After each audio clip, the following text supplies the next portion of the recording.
মাথায় একটা বাড়ি দেওয়া হয় শক্ত কিছু দিয়ে। আমি বললাম, কে দিল বাড়িটা?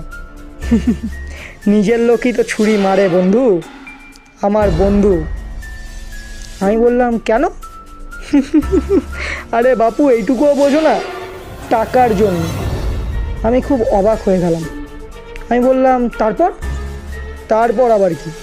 আমাকে ট্রেন লাইনে ফেলে দিল, সাথে আমার বোনের ছেলেটাকেও। কি অদ্ভুত মৃত্যু, তাই না? আমি প্রচণ্ড ভয় পেয়ে যে আমার সারা শরীর ঠান্ডা হয়ে যায় এবং গলা পুরো শুকিয়ে যায়।